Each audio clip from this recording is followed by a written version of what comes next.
we will call to order the regular meeting of the West Basin Engineering and Operations Committee and special meeting of the Board of Directors. So with that, we'll have the determination of a quorum, Mr. General Manager. See who's present. We'll do Mr. Chairman, Director Harold Williams. Here. Chairman Desi Alvarez. Here, Director Don Deere. Here. Director Gloria Gray. Director Scott Houston. Mr. Chairman, we have a quorum. okay, great. Do we have any public comment? Mr. Chairman, we have not received any requests for public comment, though this meeting is being held both in person and virtually. If we have any guests that would like to make a public comment, please indicate so by raising your virtual hand.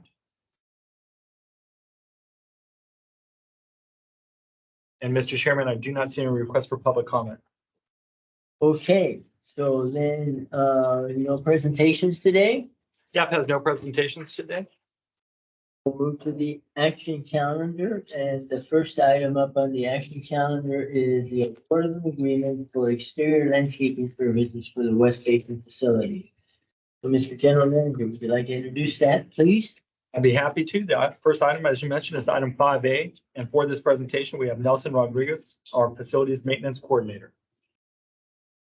Good evening, Chairman Alvarez and members of the committee. I'll be highlighting the key points of the recommendation for awarding of the proposed agreement. Page 4 of your agenda packets. Our current exterior landscape service agreement is set to expire on December 31st of 2023. The proposed new landscape agreement will be for a duration of 2 years to provide both general and friendly garden landscape services for our ECL water recycling plant, the DLD headquarters building, the Chevron nitrification plant, the JMM facility, the Honda disinfection station, and the Dominguez booster pump station. The total amount proposed will include an additional 10% contingency for miscellaneous landscape efforts, such as urgent irrigation repairs or unplanned tree removal and or replacement. The scope of work schedule that details the required work site maps for both the general and friendly garden landscape are included in the agenda packet for your reference. West Basin completed a formal solicitation via the OpenGov online platform. There we notified 2,857 users. Of this number, we received 5 applicants and ultimately 4 bids. A thorough evaluation was conducted by West Basin staff. A table of scores and other contributing factors is available on page 5. Swayzer Landscapes, a minority-owned local business enterprise based out of the city of Carson, was selected. Contributing factors for the recommendation include the overall evaluation score, the professional and well-presented proposal submitted, the amount of labor hours allotted weekly, the average labor cost per hour, and the positive feedback that I received from references. Additionally, I would like to add, Swayzer has been providing exterior landscape services to the West Basin facility since January 2020. They have provided excellent service, have responded to issues raised by staff in an appropriate and timely manner, and have responded to all emergency situations such as fallen trees and major irrigation leaks within 24 hours. At this time, I would like to read the recommendation and address any questions you may have. The recommendation is that the board authorize the general manager to enter into an agreement with Swayzer Landscapes for the procurement of exterior landscaping services for a term of 2 years, January 1st, 2024 to December 31st, 2025, in the amount of $162,761.52, and a 10% contingency for as-needed miscellaneous landscape efforts, for a total contract amount not to exceed $179,037.67. At this time, I'd like to address any questions that you may have. Okay, thank you very much. Director Williams, do you have any questions? I have none. And no, Director Gray is not with us. She is not. I have a question. Did you say that this was sent out to 2,000 firms? To users that are set up on the online platform, the OpenGov online solicitation platform, 2,857. In the future, can we forego that description? Because the reality is that I doubt that 2,800 potential users even bother to look at this. Of course, sir. So I'm sure that it got circulated. I'm sure it got seen by a few people. Okay. But let's focus on the fact that we're trying to circulate this amongst people in the region, and not on this platform that has 5,000 subscribers or whatever the number of subscribers is. But for all practical purposes, doesn't, putting this RFP out there doesn't reach anybody. Naturally.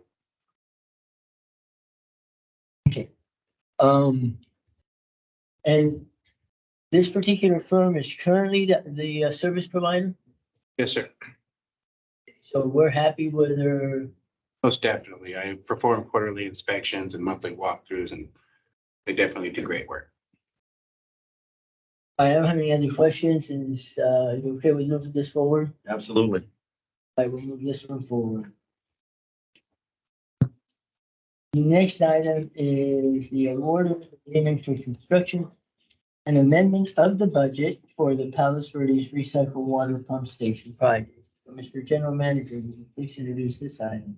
Yes, thank you very much, Mr. Chairman. And before I introduce this item, I do want to say something I'm very excited about. The next two items that you'll be hearing, item 5B and 5C, are the direct result of this committee and, of course, the Board of Directors giving staff a clear direction to broaden up our procurement opportunities in advertising and marketing. I want to let everybody know that our procurement team has taken this very seriously, and meetings began immediately upon the direction provided. And both our procurement teams as well as our engineering and operations team have been traveling the region, really looking for consultants and companies to work with. And the next two recommendations are with companies that were not previously within our system and were only found and heard about us through that outreach effort. So with that, I want to introduce item 5B. It's the award agreement for construction and amendment to the budget for the Palos Verdes Recycled Water Pump Station project. And for this item, we have Camille Castillo, our engineering two. Hey, good evening, members of the committee. I will be presenting the award agreement for the Palos Verdes Recycled Water Extension Project. This project is comprised of two components, the pipeline and the pump station. The pipeline construction activities are ongoing and an update will be provided in the engineering report. The pump station has completed the bid solicitation process. As you may recall, the first pump station solicitation occurred in June through August of 2023. The one bid we received was rejected, so the second solicitation was released in September of 2023. From this solicitation, we received 3 bids, and those bids are shown in Table A of the board memo. Here's the lowest responsive bidder is Arnaz Engineering Contractors, Inc. We performed our due diligence and checked all the provided references, and all were positive reviews. Along with the pump station contract award, today we are asking the board for a contingency award for the overall project. Because this is a construction project, there may be unforeseen challenges, so this award will help maintain a healthy contingency to cover those instances as we move forward. I also want to note there is a pending item related to the lease agreement, the City of Torrance, and this item is scheduled to be discussed with the board on Monday, November 27th. So in summary, we are asking the board to authorize the following twofold recommendation. Staff recommends that the board authorize an increase to the project's budget in the amount of $200,365,000 to cover the additional costs associated with the construction of the Palos Verdes Recycled Water Pump Station for a new total project cost of $16,984,795. And staff recommends that the board authorize the general manager to award the agreement for the construction of the Palos Verdes Recycled Water Pump Station project to the lowest responsive bidder, Arnaz Engineering Contractors, Inc., in the amount of $2,284,250, plus a 10% contingency in the amount of $228,425 for the unforeseen field conditions, for a total not to exceed amount of $2,512,675,000. And I'll be happy to answer any questions you may have. Okay, thank you very much. Director Williams, question? No, I don't have any questions, and it looks to me that this board is signed by the people who are really close to this. And I wonder, do we have anyone object to any part of this yet? So that I would approve it going forward to the board. Director Deere, do you have any questions? No.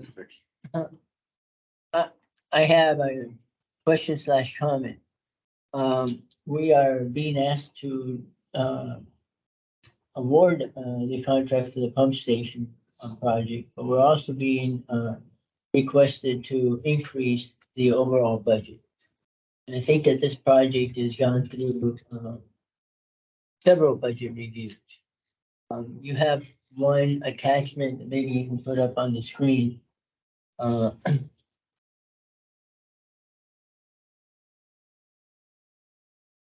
on packet page 30. And so from the beginning of the project, and it was the first 100% estimate that it cost, the total project cost $14,874,000. To date, with today's budget amendment and award of this contract, the project budget is $16,984,000. So we are $2 million above where we started out. And that's a pretty significant overall increase. So my question is, we're seeing other projects coming back where we are actually asking for additional monies, et cetera. What procedures are we gonna put in place, and what is our plan to keep this project at that budget level? I can take that. Obviously, for factors, as you well know, for keeping the project under budget is to make sure that we are keeping a close eye on the contractor, that doing what's specified in the contract, and that we're addressing issues proactively. A lot of what we did here, obviously the design of the project itself, if the design is tight, the specification is tight, so there's less for unknowns. We will implement best practices to keep it under budget. At this point, we're confident that we could keep it under budget, especially within the contingency that would be approved for this. So part of it is devoting appropriate resources, and this board and this staff has done a good job to hire and put in the appropriate resources, the appropriate consulting companies, construction management, engineering companies, to make sure that the project proceeds as planned. We do have several funding sources for this project, so it is important. We realize that it is important that we keep it under budget. This would be pretty much the last contract that we would put in place for the project. Because we have the pipeline in place, we have the consultant engineers in place, we have the CM in place. They've all started working on it. This is the last piece of the puzzle. Okay. With respect to the CM contract on this pump station is starting a little bit later. The CM contract anticipated the pump station and the length of time for the pump station. I think, if my recollection is correct, will be ending after the completion of the pipeline. Correct. There's a schedule later on in the agenda, but roughly speaking, the pipeline should finish around March and the pump station would finish around September, assuming the current lead times for the equipment pan out. We did a quick check on that, and we bumped the pump station completion date from August to September based on our latest check on the lead times. That's the biggest item. The CM work, when we step through that, we come back and say, well, the CM time ran out, and we need to add additional time for CM. So far, we don't see adding money on the CM work. We're keeping a close eye on the invoices that are coming in on the CM. In fact, we've rejected a couple of invoices already and sent them back to the consultant. at this point, we don't anticipate adding the money, but that's where we are today.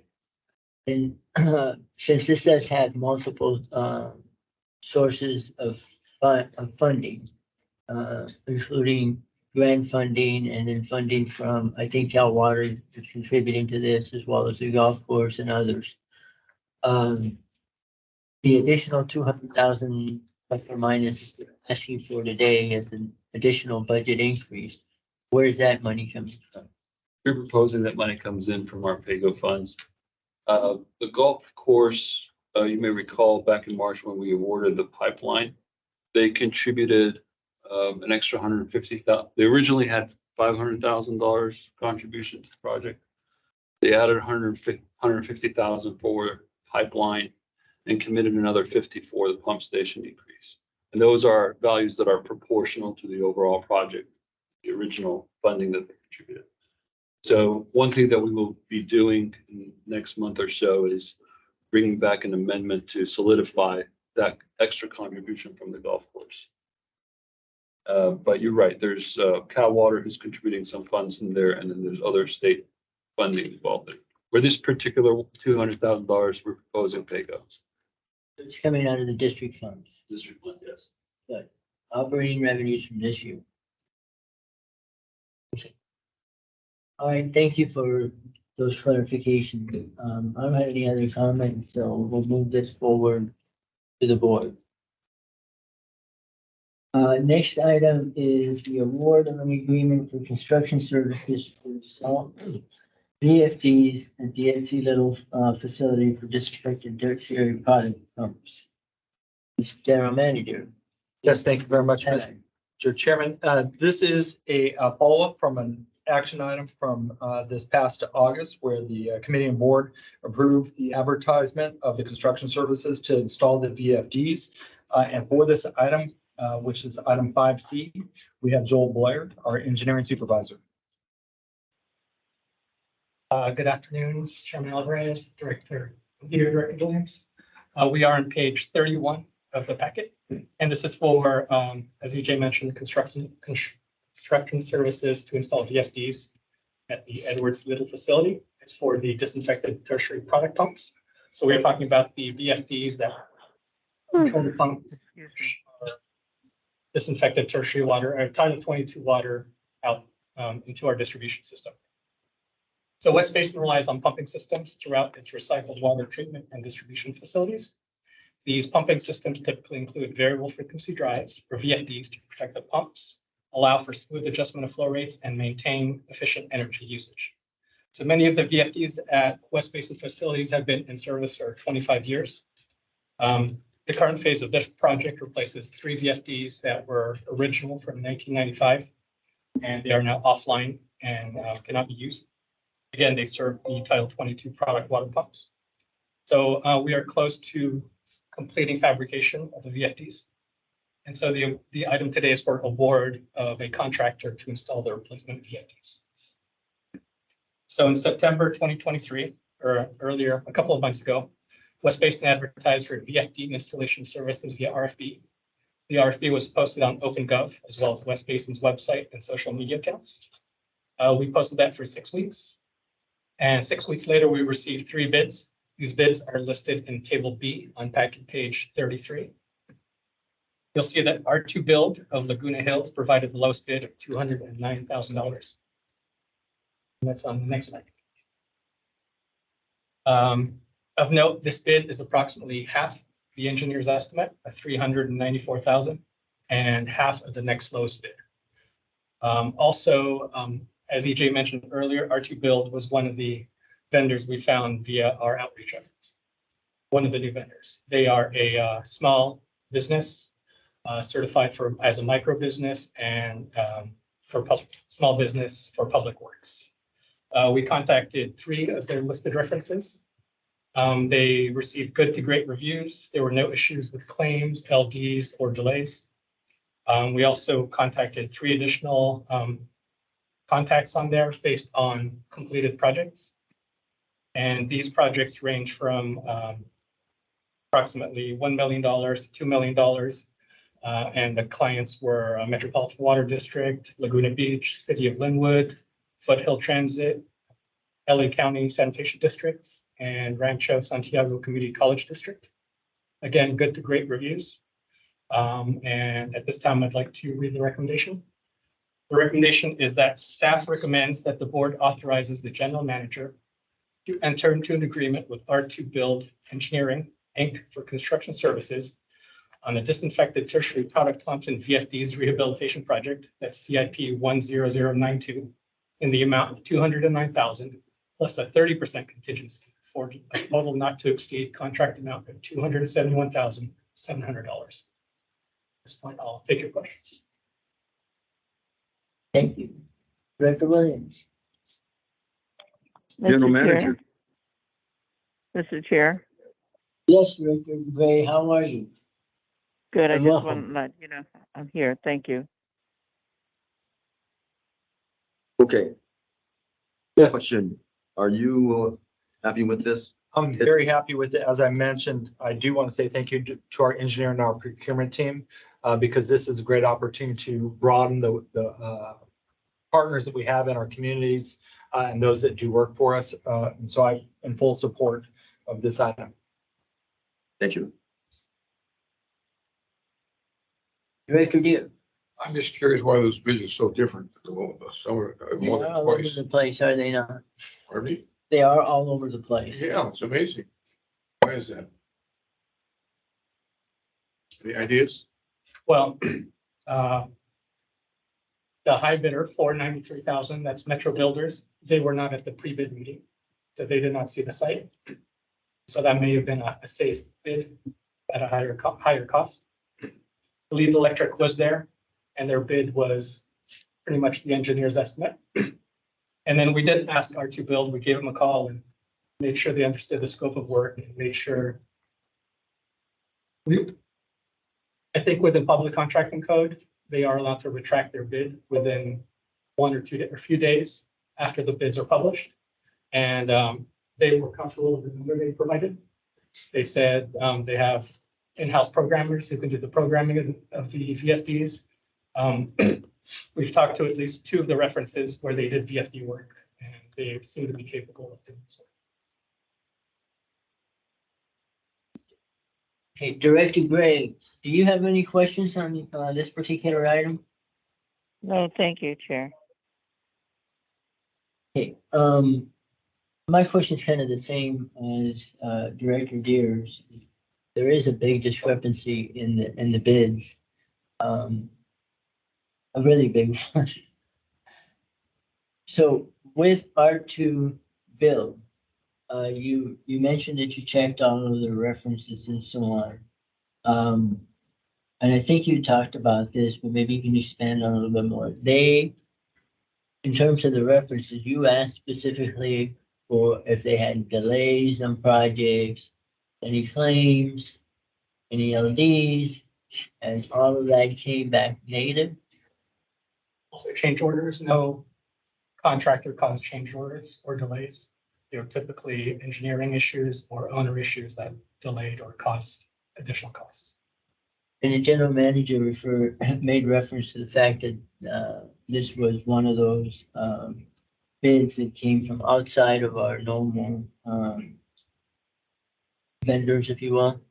So when we say that, how did we reach out and what was the source of getting the bid to this particular firm? Can elaborate on that.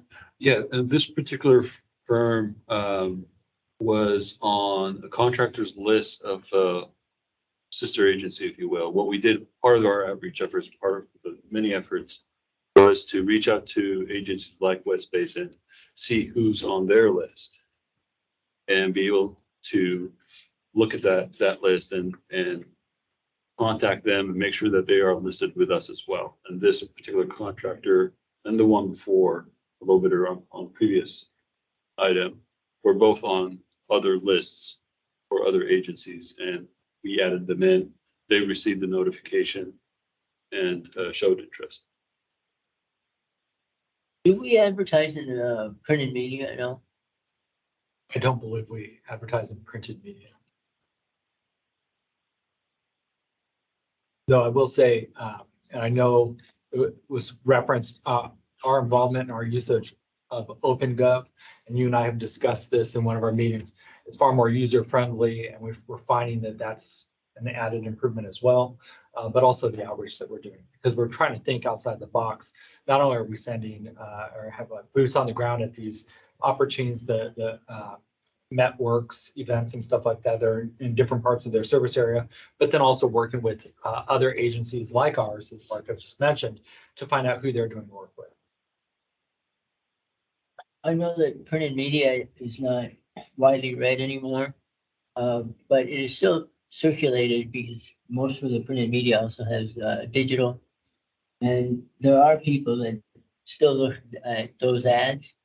So I'd like to see us, at least for a while, advertise in more traditional media like that, and just see if that makes any difference in terms of also turning out other vendors that typically have not done business with West Basin. Let us look into that. I don't know, print ads are somewhat expensive, especially depending on where it is within the print publication, but let us look into that. We can bring that back. But for example, and I'm not saying you would do it in the LA Times, but the LA Times, they print this, but they have under digital, and that's where a lot of people would still look at things. It would be in, and where I would anticipate that most people will end up finding it, although there are people that still read the paper copies, Mhm. the newspapers, but they would be scanning in the on their webpage. Okay. All right, if there's no other comments, with Director Williams' concurrence, we will move this item forward. Okay, next item up is the amend the project budget for the Juanita Melinda McDonald Carson Regional Water Recycling Project Phase 2 expansion. Yes, thank you very much, Mr. Chairman. For this presentation, item 5D, we do have John Benner, our engineer 2, here for the presentation. CJ.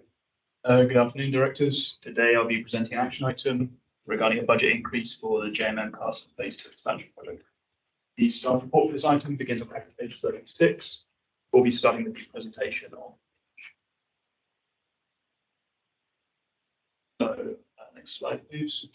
To begin with, I'll provide a quick update on the progress we've made over the last month.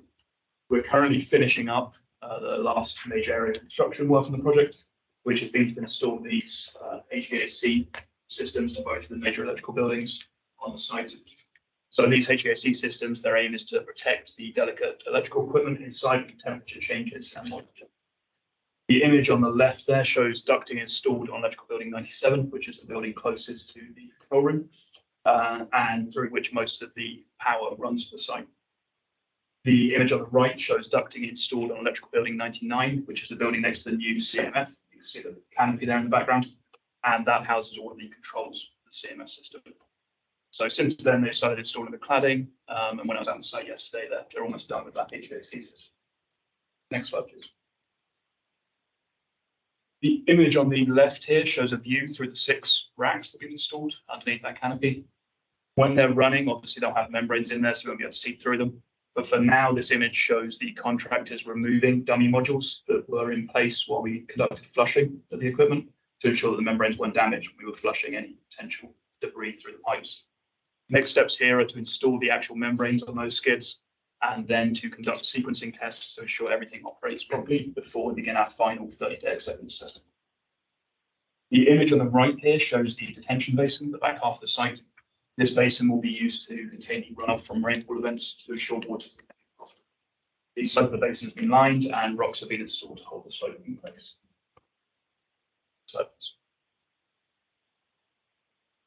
So here we have the usual progress update slide. To date, we are 123 days beyond the completion date, and discussions are ongoing with the contractor about how best to extend the contract to cover this period. The contractor has earned 91% of the construction contract so far, with the remaining costs mostly attributable to the commissioning phase, which we've recently entered. We processed 337 requests for information, with 3 currently outstanding, And we processed 378 submittals out of a total of 381 submitted. Next slide, please. So good news in our project labour agreement. We're above target on all three of our original goals, with over a third of the labour hours going to local or approved local personnel, over 7% of all of the hours being undertaken by workers deemed at risk, and with apprentices making up nearly 1/4 of all hours in the project. So that's a significant investment in both the industry and our service area.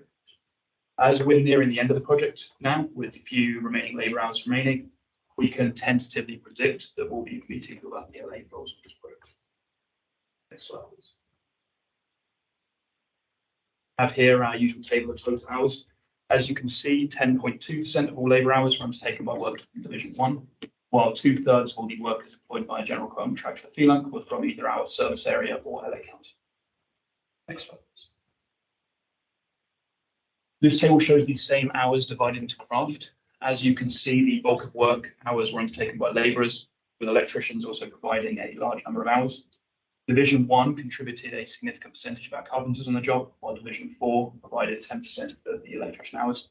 Most workers from Division 3 were haulers, while Division 2 and 5 together provided 20% of our iron worker hours. So that concludes the update portion of this presentation. And before I move on to the action item, on the status or the PLA status. I'm sorry. So what did you just say? Yeah, so this is the end of the update portion, the general update. I'm about to move on to the action item for the increased project budget. Are there any questions on the project update or the PLA status? Question? And Director Gear, do you have any questions to this point? I'm sorry, Director Gray, do you have any questions to this point of the presentation? No, thank you. Okay, you go ahead and continue. So the next slide. Okay, so now we get on to the action item I'm presenting today. We're here today to request an amendment to the overall. Before I make that request, I'd like to go through the current financial status of our contracts. So first, we have the contract for our construction manager. The original contract award was for $1,231,220, with an approved contingency of $123,122, or 10% of the contract. Earlier this year, when it became obvious that the project would extend beyond the original completion date of April 28th, we requested an amendment to the contract to cover the additional construction period to October 31st. So that's amendment 1 here, that totaled $540,783 and included the use of the original approved contingency. This committee approved that amendment or moved that amendment through to the board with the caveat that the additional costs beyond the contingency be taken from the contractor's contingency so as to remain in the overall budget. Unfortunately, staff then came back, or had to come back in September this year seeking a further amendment due to another extension of the construction schedule to December 7th. The same direction as before was given by this committee, and so the contract was amended for a further $228,014, but that was also taken from the contractor contingency. So this means that as of now, the construction budget has increased by $645,675, but this increase, as has been taken from the contractor contingency, has not increased the project budget. So, a similar story on the design consulting contract. Approved amendments in 2017 used the approved contingency design consultant, and staff have returned twice more for further amendments, mostly due to the unexpectedly high numbers of RFIs and submittals in this project, but also due to the significantly extended schedule. However, unlike with the construction management amendments, only the latest amendment 5 to this contract was approved with that caveat of using the contract contingency. So that means that amendment 4 here from early 2021 did increase the overall project budget by $387,377. But since then, the project budget has been maintained, with the $114,831 of amendment 5 coming from the contract contingency, same as the CM. Next slide, please. So on to the largest contract, actual construction contract. This was $20,982,037. What is the contractor with an approved contingency of $2,098,204, 10% again. We currently have 5 approved change orders on this project, totaling $1,053,132, or roughly half of the approved contingency. This leaves us with a significant amount of contingency to account for any of the remaining changes on the project or new developments during commission. Considering this project was undertaken throughout the COVID period, this is a significant achievement to keep it within contingency for the construction project. I couldn't hear you. Sorry? I couldn't hear you. Faded out. Oh, sorry. We believe that given the significant COVID procurement delays, multiple personnel changes on the project, that keeping the construction contract well within the contingency to date has been a good achievement, significant achievement. However, next slide, please. We have had a significant number of extensions to our other contracts, the consultant contracts, to account for the schedule extensions and other issues. As I've stated, most third amendments were approved on the condition they were taken from this contractor contingency, which has reduced that contingency by $760,506. Therefore, the total construction contingency remaining is $284,566. And it brings the total construction contingency on that construction contract down to about 6.4% of the construction award. Next slide, please. So, as I mentioned, this means that we only have $284,566 remaining in the overall project budget of $27,382,609 for the total project budget. Back in September, when we sought the last consultant amendments, we believed that this would be sufficient to see out the project. However, recent developments have caused us to reevaluate this assessment, and we now no longer believe this amount will be sufficient. Therefore, we're coming for you today to ask for a proactive increase in this overall project budget to accommodate potential contract amendments. So the first of these recent developments comes in the form of potential change orders. Our current PCO exposure is $634,527, with $388,000 of PCOs being mostly negotiated and mostly agreed upon, and another $350,000 worth of PCOs being currently disputed with the contractor and negotiated. We also expect further credits, future credits totaling $104,000. The largest tentatively accepted PCO is for escalation requested by Westech, the manufacturer of the CMF system. So District Council has reviewed this request and confirms their eligibility for the $101,000 that they're claiming due to the significant time period between the original contract and the actual procurement of the system. The second largest PCO is for civil site changes made along the new exit road. These changes were necessary due to grading issues encountered on site that would have led to any stormwater running out of the new exit gate, flooding the Shell refinery access road. Unfortunately, this issue required significant regrading effort at the back half of the plant, with time and material costs amounting to $76,000. Most of the other pending PCOs you see here were undertaken as time and material. So that means that, I'm sure you know, but our CM team were there monitoring the work, ensuring that timesheets were correctly filled in and the materials claimed for were actually installed. Some of the disputed or in negotiation PCOs are also time material costs, such as the first one there, the final connections for the MF filtrate, MF effluent, and backwash waste lines. That's a PCO currently totaling $185,000.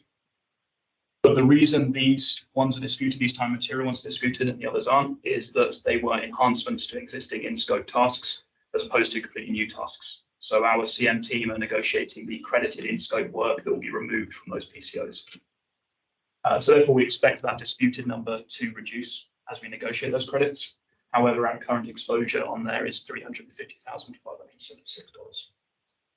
Staff have also taken into account anticipated future PCOs, such as the $105,000 credit for expansion joints that were not installed to specification, and the estimated $25,000 cost to paint chemical tanks with an anti-UV coating to prevent degradation.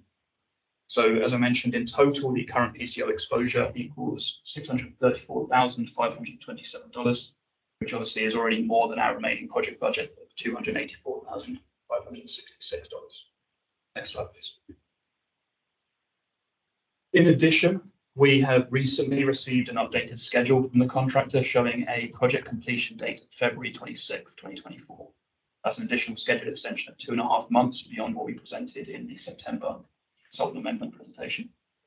So staff are working with the contractor to ascertain the reasons behind this extension and potential methods of reducing it. But as of now, the project is due to be completed at the end of February.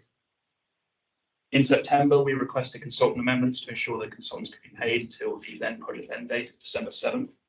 The consultant burn rate is actually lower than that, so we expect to be able to stretch that budget beyond that date.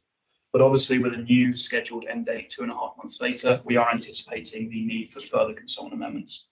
The current estimates are an additional $150,000, $50,000 for the design consultant and a further $150,000 for the construction management consultant. We are currently requesting these amendments in this presentation, and we are planning to stretch those current funds as far as possible. But given the new project end date, staff believes it's appropriate to request this additional $200,000 be included in this budget increase in anticipation of those amendments. Next slide, please. While change orders and consultant costs are an integral part of the project, we've also identified a couple of site improvements outside of the actual CMF installation project that the board may wish to consider. The intention would be to implement these improvements to the JMM Carson site separately, so after the completion of this CMF installation project with different contractors. But they would be included under the overall JMM Phase 2 budget. So the first of these is to make landscaping improvements outside the front of JMM along Williams Avenue. This idea has been presented to the committee before. However, original estimates on both cost and time frame led staff to believe it would be best considered outside the CMF project. The current estimate for this work is approximately $100,000, mostly due to the need to install a new irrigation system along that stretch. In addition, staff have noticed several drainage issues on the southern side of the plant, particularly around the RO product tank and the adjacent waste tank. Rain events throughout the project have led to water pooling along the footing of these tanks, which could lead to costly corrosion issues at a later date. So the proposed design to improve that drainage includes V-ditches and several catch basins to redirect stormwater to the new detention basin at the back of the plant. And current estimates for this work are also $100,000. So both of these site improvements are optional. They could be postponed to a later date, they could be removed, and they do not affect the project, the CMF installation project anyway. However, staff have included the $200,000 total in today's requested budget increase. Staff recommendation moving forwards with these. Next slide, please. So that brings me to the summary of anticipated costs. As I've mentioned, we still have $284,566 of project contingency remaining, all of which is on the construction contract. However, our current PCO exposure would take us beyond the current project budget, and with anticipated consultant amendments due to the new schedule and potential proposed site improvements, the project budget would need to increase by $749,961. Therefore, staff are today requesting that the board consider increasing the project budget to $28,132,570 in preparation for these anticipated events. Next slide. And with that, I'll read the staff recommendation. Staff recommends that the board authorize the general manager to increase the project budget by $749,961 for a new not to exceed project budget of $28,132,570. With that, I'll take any questions. All right, The question, where's the money gonna come from? So this would be an increase in the project budget. So Yeah, was based in reserve funding for the additional increase. You reserve the funding. Yeah, so similar to the PV project, there's multiple sources of funds for this project as well, but they're fixed. There's a $4 million contribution from Cal Water. There's a grant from the state. There's low interest loans. But for the budget increase itself, again, similar to the PV project, we're asking for district funding to cover that.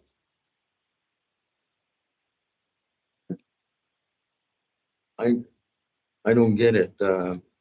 When you anticipated the overrun, right? Because of your contingency factor, you factored in that, right? And now you're over that. Okay, so you know where the funding comes from that we've got for the project. So where are you recommending that we take the funding from to make up the difference here? West Basin revenues. So it's going to be PAYGO funds, and we have enough money there. That mean, oh, hell yes, or maybe what? We have Director Williams for this year. we anticipated spending $38 million on the CIP projects as part of last year's budget. That means around $9 million for the first quarter. As we presented at the Finance Committee a couple of weeks ago or a week ago, we are at around 3 million where we were budgeted at 9. So several projects that were in the CIP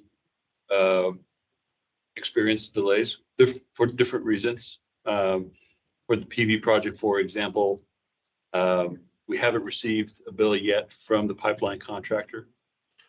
And so we anticipate finishing the fiscal year with some reserve funding made available, and therefore we're confident that funds will be available to cover this increase. Long story short, not spending as much as we thought we would for this fiscal year, and therefore we anticipate that the revenues, the PAYGO funding will be there to cover this increase that we are requesting. We're gonna have enough money to finish the project Yes. without having to dig. Without having to negatively impact our financial. PAYGO money. Don't anticipate pulling from the commercial paper line. We will be using our own funds available. As Mark have explained, we have been under budget in certain areas, and so we anticipate being able to meet those obligations. Okay, thank you.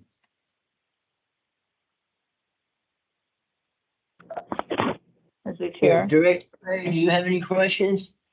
I do. I did hear the comment about there would be funds, anticipate funds that are not being used. When will we know that? Or did I miss that? We know that now. And this was presented at the Director Gray, can you hear me? Yes, I can hear you now. Say it Yeah. again. At our Finance and Administration Committee, we did provide a presentation of the first quarter, our budget to actuals. And we do anticipate being significantly under over the course of the fiscal year. And so we anticipate being able to pull funds from that. You know, unfortunately on this project, and I do want to give credit, I know Kevin Cullen is not here, but of course, John and our entire engineering team, they've been working through a lot of issues in relation to this project. And at this point, the staff recommendation is required in order for us to get to the finish line. We've come to you on several occasions, obviously in relation to the contractual amendments. This is a budget request for additional budget to complete that project. But unfortunately, at this time, it's required for us to get it across the finish line. Again, we've had a chance to discuss this, of course, with the board of directors and our legal counsel. And of course, this is where we are in relation to this project and why we're coming to you at this time. You have to Okay, remind thank you. us.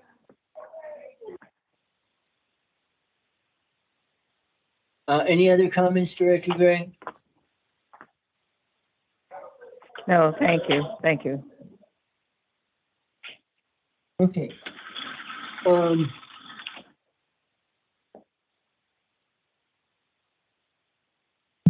Couple of comments. What's the liquidated damages per day on this project? The daily rate, 5,000 a day? How many days is the project over budget, over the contract plus whatever days have been agreed upon? Currently 134 days over the previous.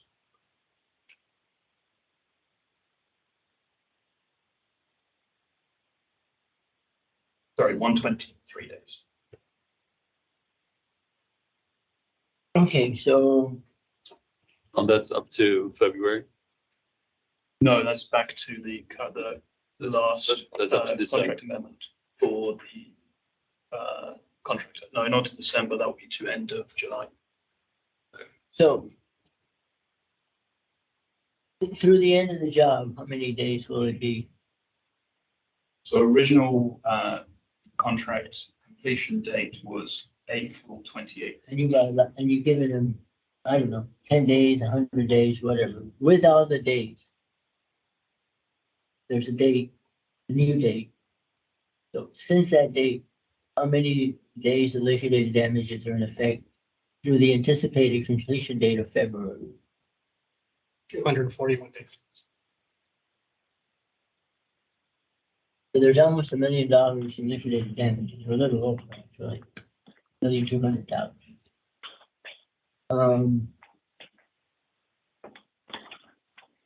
What other claims are out there that will potentially mitigate liquidated damage?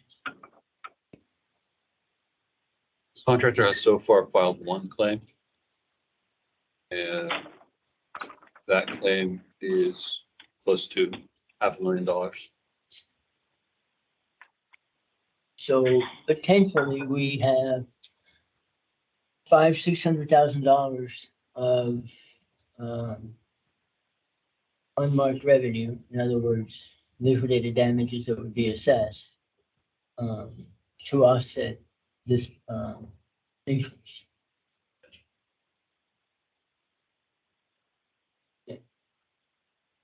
If we did nothing today and we waited till the end of the project, how would that affect you? I think ultimately, if we don't increase the budget, correct, we won't be able to pay the contractors. I think what I heard was we're close to, if not at our budget now. Yeah, so if we go back to page 56, if we don't get the approval today, we won't be able to potentially give amendments to our engineering and CM staff. Yeah. We'll be able to cover some of the potential change orders, but not all the ones that are out there. And then we won't do the 2 site improvements, landscaping, and the other ones, which, you know, we could choose not to do. But as you can see from there, the extra budget added is specifically for those 3 purposes. And it's important to note that this item is included on the potential board agenda with our legal counsel to discuss in closed session. So right now, you still have money available in the budget to pay ongoing bills. We have only $284,000, $2,000. which not cover the potential change orders that are in play. But we don't need to settle up on change orders right now. I believe on some we do. Yeah, so On some that we've agreed on. Go ahead, John. yeah, so there's $101,000 of escalation costs for West Tech, the vendor of the CMF. That accounts for about 2.4% escalation. It's due to the fact that the contract was actually awarded to them after the expiration of the previous contract. And so we originally at the time offered them a CPI increase, and they decided instead to go for actual material cost escalation for 2.4%. So $101,000 in West Tech escalation. Most of the change orders or PCOs are for work that has been done on site already on a time material basis to keep the project moving. And then there are a number of credits as well. So this change order is with Phenom. Yeah.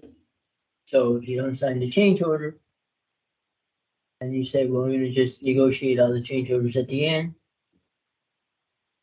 what happens? You negotiate all the change orders at the end? There is still quite a bit of work to be done on the project.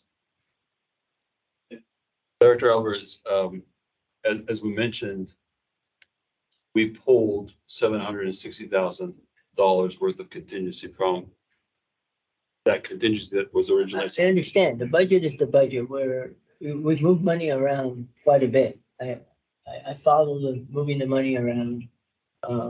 I'm still back to Director Williams' question, which is my question, where's the money coming from? And I don't think I heard a satisfactory answer to Director Williams' question. So I'm looking at, Can I give it a second? right Sean? now, where are we gonna come up with this money and trying to see what potential ideas you guys all may come up with. So I see that we do have liquidated damages and should be able to offset some of this. This project has been brought back to us now multiple times for increases in cost to consultants, to the project, etc. So this isn't the first time we've come back and said, hey, we need more money. And it kind of gets frustrating to see the project keep coming back over with really no suggestions of here's where the additional money's gonna come from or how we're offsetting it, et cetera. When you tell me we're offsetting it by, well, we took the contingencies and used them. Well, that's what the contingency for, but that's not very creative. That's just using contingency. That's where we're at. So looking at this and going, well, maybe we can wait off on issuing the change orders and then you're still covered for your consulting agreement. The last item is the site improvements. I think we viewed that at one point and the idea was, well, we're gonna have enough money left in the contingencies. And the idea of the site improvements, which was beautification, was a good idea. And well, since there's money left in the contingency budget, let's go ahead and approve the site improvements. If I understood the presentation correctly, so far, we are not committed to the site improvement. So maybe we can delete that, and that's a $200,000 savings. They're not necessary. They are beautification. Some of it is some enhancement, all a good idea. And when we could afford it, it was great. But right now, we're looking at a budget that we don't have. And we're going to try to find that money that would have gone to other projects. And it's going to be dedicated to this project. I don't have the copy of the budget in front of me, but I think payroll for this year was going to be like $3 or $4 million of revenue. If my recollection of the budget from June or whenever we saw that budget document is correct, and if I've thrown, please correct me. And that was supposed to cover quite a few projects. And and you can correct me now, but if I understood the answer to Director Williams' question, that, well, it's gonna come from payroll and from the existing budget. It comes from payroll, then it means that we're gonna come back with another project that we're not gonna have that payroll, and it's gonna have to come from somewhere else. So the answer is, really, it's gonna come from our reserves. Go ahead. Jim Alvarez, I apologize for not being clear. First time I attempted to answer Dr. Williams' question. So the project right now is, we're recommending increasing the budget from around 27 million to 28 million. The funding for this project is 4 million Cal Water, 8 million state grants. So that's around 12 million of grants, straight up, plus $15.7 million of low interest loan that West Basin would have to pay off. So that's around $27 million right there. So the increase of budget that we are requesting, and we can remove the site improvements one, as you suggested, Director Alvarez, the 200,000 there. $400,000 to $500,000 extra budget that we are requesting today. We don't anticipate needing commercial paper to be able to pay that off, at least temporarily, while ultimately liquidated damages could be the source of paying that off on mediation and other procedures that we may take up. But on a temporary basis, and I would urge at least the money for the PCOs and the sub-consultants that we could potentially recover costs through liquidated damages. But at least the budget for those items be approved. And we could certainly put the site improvements off What I can also say is that staff just this week is looking at options of getting additional credit, additional items that didn't make it to this presentation because it just happened this week, and trying to reduce the amount to be paid for the contractor. And we'll be happy to report that as things progress.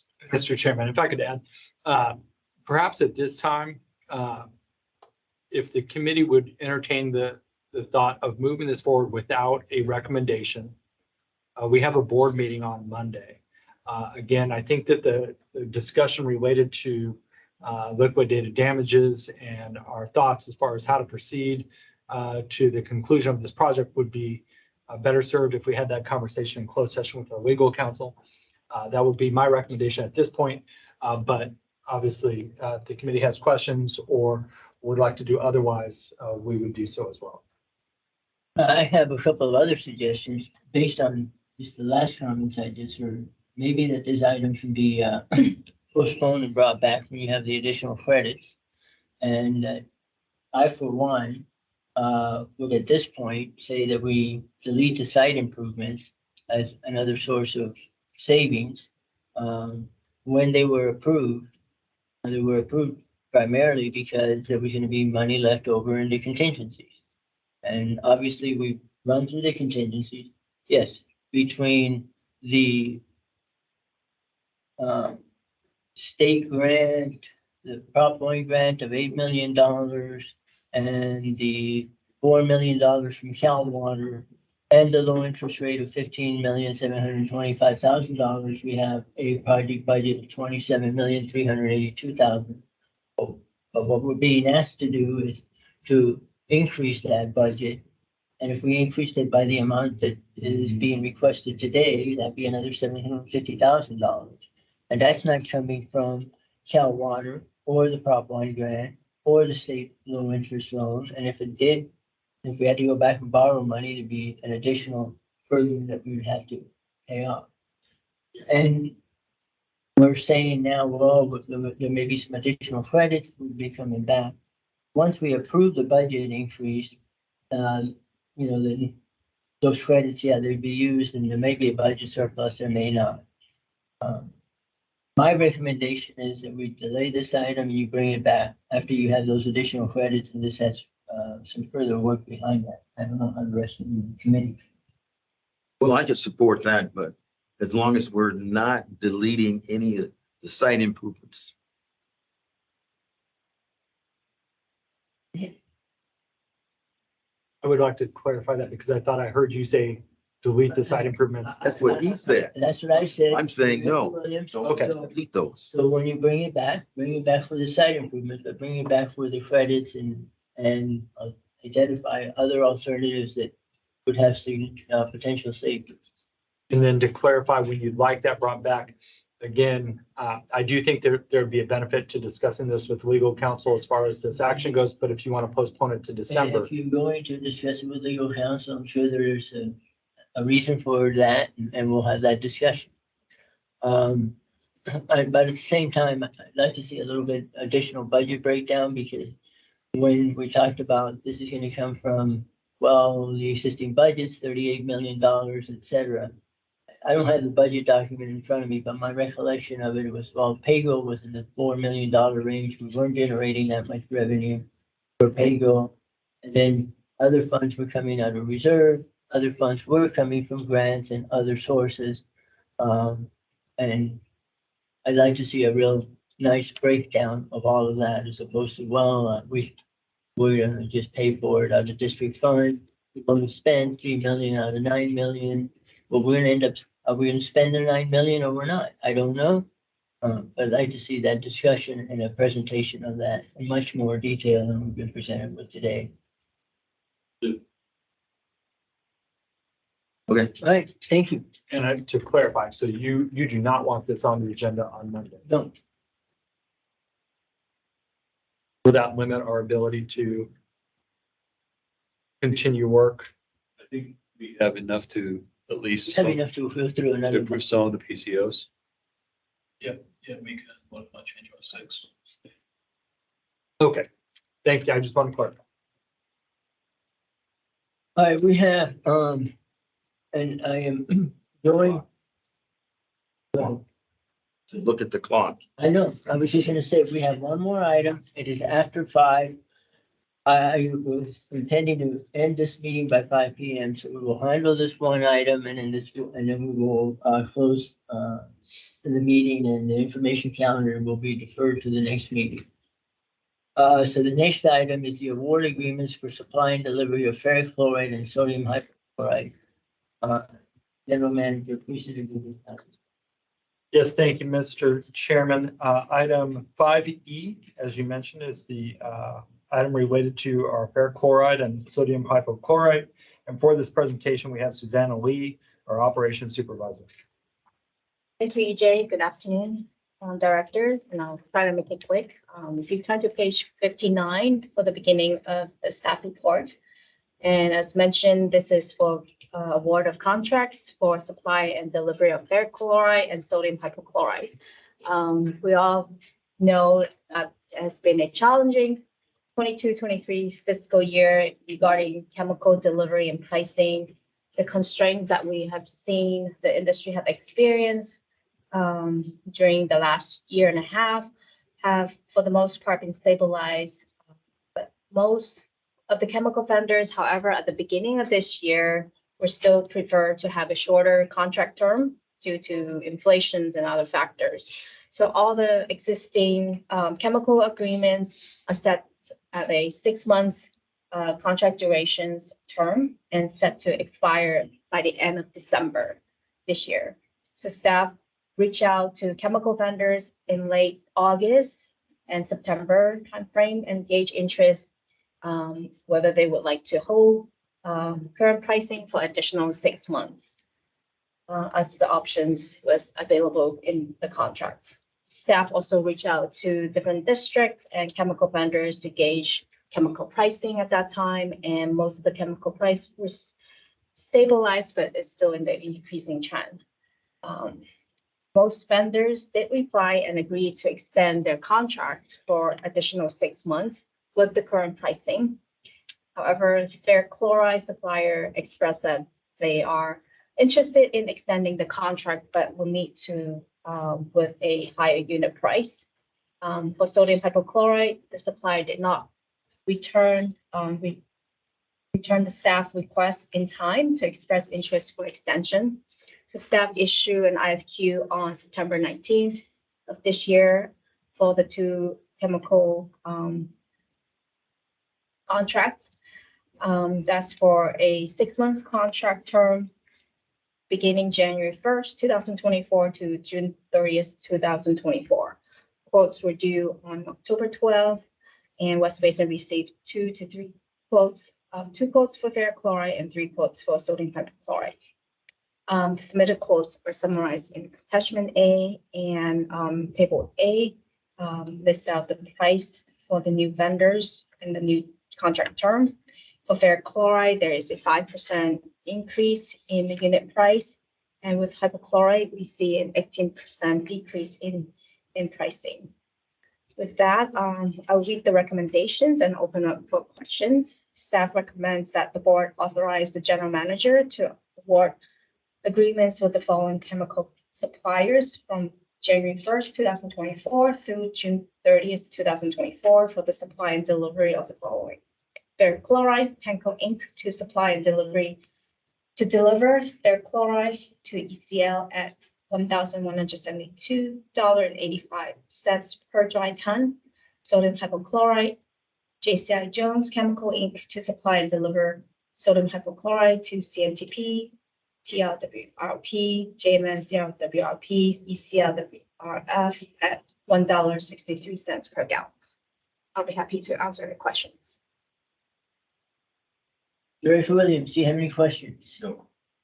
Director Deere, do you have any questions? Director Gray, do you have any questions? No, thank you.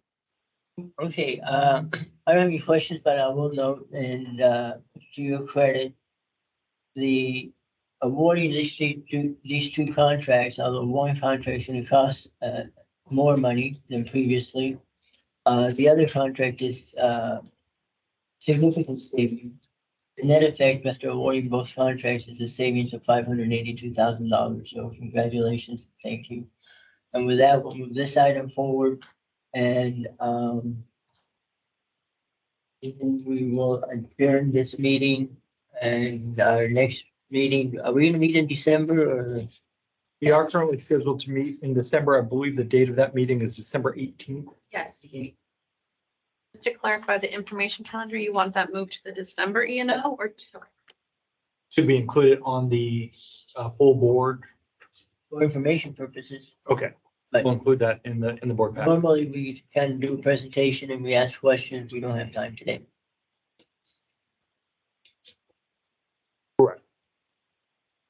On the board agenda under information, and they can receive and file them at the board. November 4th. Correct, all those reports will be updated and provided in December.